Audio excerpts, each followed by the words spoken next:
suppose, to leave a bit of space for questions. Thank you. Thank you. Thank you very much, Wane. So now I will open the floor for your question. And let me start here, please. The micro.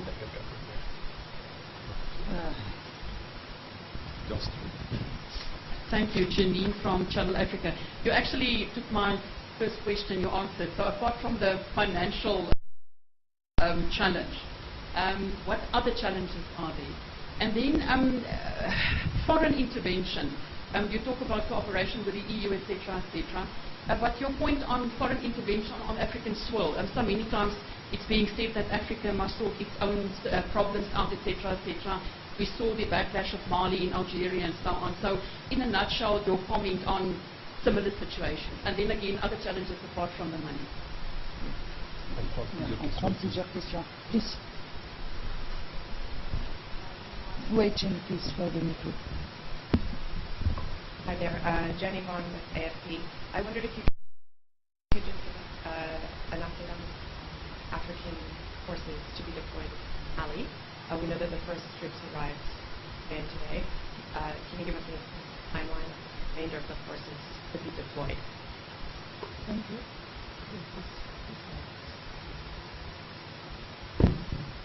Alyssa Jobson from Business Day and the Africa Report.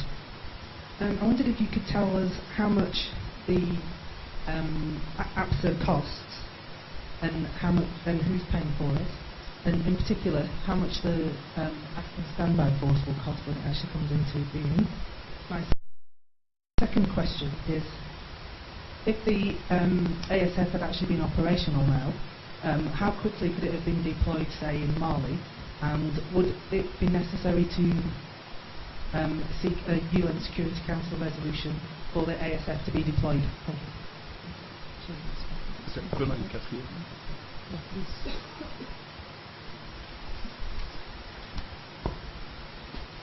Thank you. Omar Radi, the Spanish news agency.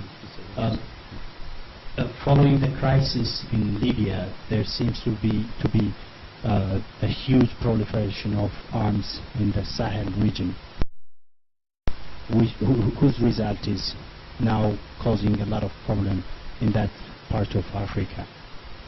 What are you planning to do to further deter such cases of the crisis in Mali in the future from happening, given this proliferation? Thank you.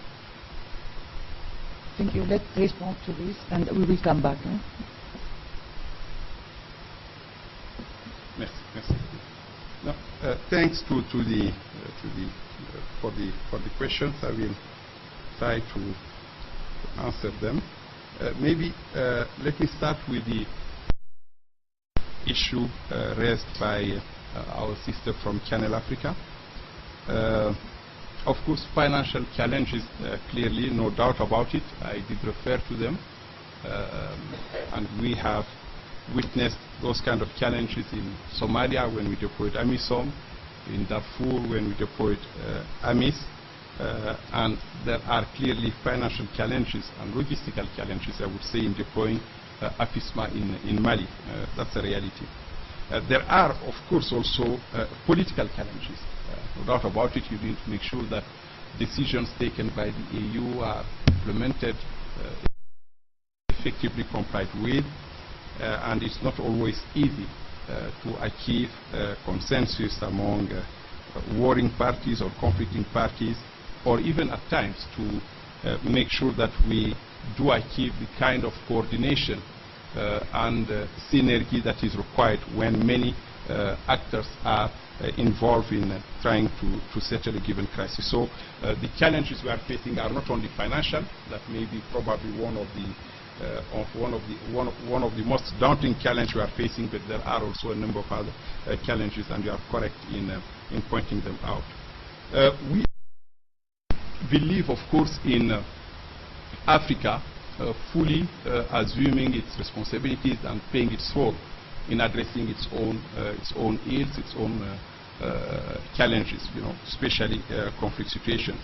And I believe that in the 10 years of its existence, the African Union has shown a great deal of proactiveness in dealing with conflict situations on the continent. We have not always been successful, far from it, but there are many successes we could point to in Burundi, where the AU intervention in 2002-2003 created conditions for the UN to take over and facilitate the holding of elections. I could point to AMISOM, that's the most recent example. I could even point to Darfur, where the initial AU intervention has contributed, one, to somehow decreasing the level of violence, but also creating room for the deployment of a larger force in the form of the African Union United Nations hybrid operation in Darfur. But Africa is not living in an island. We work with partners, we work with the United Nations definitely, with the European Union. We work with bilateral partners from US to France to UK to Russia to China to Germany to Japan, Canada, and I could list many of them, bilateral partners. And we outwork closely together because the challenges we are facing are to some extent common challenges. Achievement of peace in Africa is of course in the interest of Africa, but I trust it is also in the interest of many of our partners. Fighting terrorism is, I would say, a common challenge. It's a threat to Africa, but also a threat to the rest of the world, and we outwork very closely together. And in working with our partners, we always emphasize the need for them to come in support of the agenda set by Africa, and I believe that even though things are far from being perfect, we can point to some successes. Just take the example of Sudan, South Sudan, where the international community, our partners from the UN to the EU to the P5 and others, have provided, I would say, a very strong, not only financial and technical, but also political support, more importantly, to the efforts taken by the EU. And it was quite, I would say, significant to see that when the Peace and Security Council adopted a roadmap on Sudan, South Sudan, on the 24th of April 2012, the Security Council adopted a resolution 2046, if my memory serves me well, on the I think it was in May, endorsing the African Union roadmap, and it showed that indeed we have made progress in trying to set a common agenda and ensuring that indeed the rest of the international community supports the AU's efforts.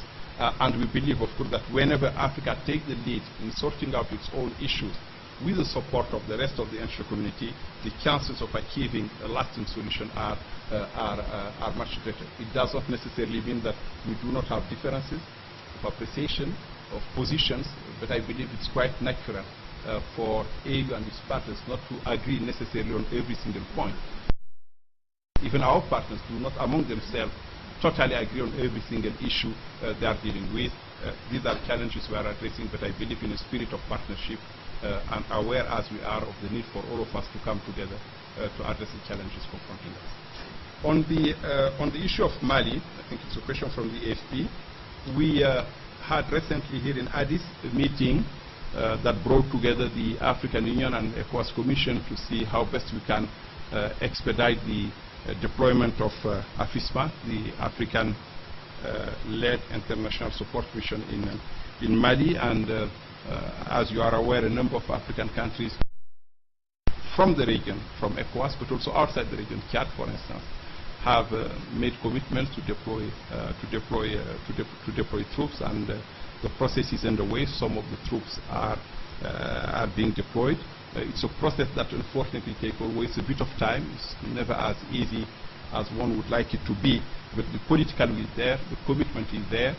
In parallel, of course, we need to sort out a number of issues relating to funding, to logistical support, which we are trying to address both with ECOWAS, but also with the United Nations and a number of our partners. And on the 29th of this month, we'll be organizing in Addis pledging conference precisely to mobilize support, both from within Africa but also from our partners. And we do hope that the conference will assist us in meeting the needs of AFISMA, at least to enable the force to move quickly and help the Malian army stabilize the situation.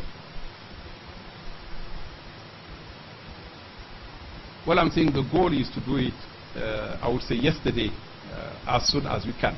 It's difficult to tell you that it will be within 2 days or 3 days or 4 days, but I can assure you that we are working 24/7 together with ECOWAS and the countries concerned to ensure that indeed this process takes place as quickly as we can. Then there was a question on the cost of APSA. How much does it cost? Well, I believe there are two elements into it. One is, of course, the expenses involved in putting in place the different structures we are talking about, from the ASF to the early warning system, the Peace and Security Council, which is now operational. Another one has to do with the running cost, I would say, the operations of the structures of APSA. It's difficult to foresee, let's say, how much an ASF deployment would cost, if I don't relate it to a given situation. It depends on situation. Just to give you an example, when we deployed in Darfur, the AMIS operation was costing, I think, about $300 million a year. $300 million a year. Currently, if you take the example of AMISOM, we do enjoy a United Nations support package, I think in the tune of $500 to $600 million a year. But also, we do enjoy support from the EU to pay the troops, reimburse the what we call the troop and police contributing countries. And I think, if my memory serves me well, we do spend about $15 million a year for troop allowances, reimbursement to TCCs. So that's quite a sizable amount. And you do also have bilateral support in terms of training and equipment going directly to the troop and police contributing countries. So these are very expensive endeavors indeed. And as far as I think AFISMA is concerned, we are just finalizing some of the details of the budget, which will be ready today. But it's again a mission that would look into the $300 million a year, at least, with the strength of 3,300. So this is quite expensive, and this is why we have always emphasized the need for us to make more efforts in terms of prevention, which is definitely much less expensive than peacekeeping operations, but also more difficult to undertake. But we do intend to indeed redouble our efforts in the area of prevention, precisely because peacekeeping operations arrive somehow after conflict has broken out and are quite expensive undertakings, and we need to somehow to rebalance our approach to conflict situations and place more emphasis on prevention. There was a question on the proliferation of weapons in the Sahel-Sahara region. This is an issue on which I trust you will give credit to the AU for having drawn attention to it. I think for those of you who were here about a year and a half ago, 2 years ago, we did repeatedly say that we are concerned about the proliferation of weapons in the Sahel-Sahara region. We are concerned about the impact. Clearly, we can't say that the situation in Mali is only caused by the proliferation of weapons. You had a number of structural conditions and other conditions and factors that made it possible, but the proliferation of weapons played a great deal of role in triggering the conflict. We are trying, as I indicated, together with the ECOWAS, the United Nations, bilateral partners and other partners to address the Mali situation, but we need to have an overall Sahel strategy. We talk about a region that is confronted with a number of challenges ranging from terrorism to drought, humanitarian crisis, proliferation of weapons. Last year in March, we had a joint meeting here with the United Nations to formulate an African Union strategy on the Sahel, which was adopted by our Peace and Security Council in Bamako on the 20th of March. And there are a number of steps that are contemplated to address the security challenges, the peace and security challenges, but also the developmental challenges, issues linked to environment. And last year, toward the end of the year, the chairperson of the Commission appointed former President Pierre Buyoya as special envoy, not only for Mali, but also for the Sahel. And part of his portfolio is precisely to further the implementation of the strategy that was agreed upon by our Peace and Security Council. Merci Wane. Nous allons prendre 4 dernières questions. Je vais donner la parole ici, s'il vous plaît. N'oublie pas mon ami, parce qu'après il va m'en vouloir.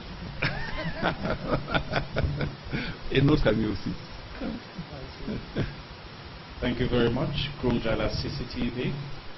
I just want to ask, Africa is overwhelmed by the growing concern of armed rebellion, examples being Mali, DR Congo, and the Central African Republic. Now this concern, if something is not done about it, it will indeed be going to other parts of the continent. Now my question is, what is the African Union doing about prevention than cure? Don't you think that's the best way of handling the continent's problems than deploying armies every now and then? Thank you very much.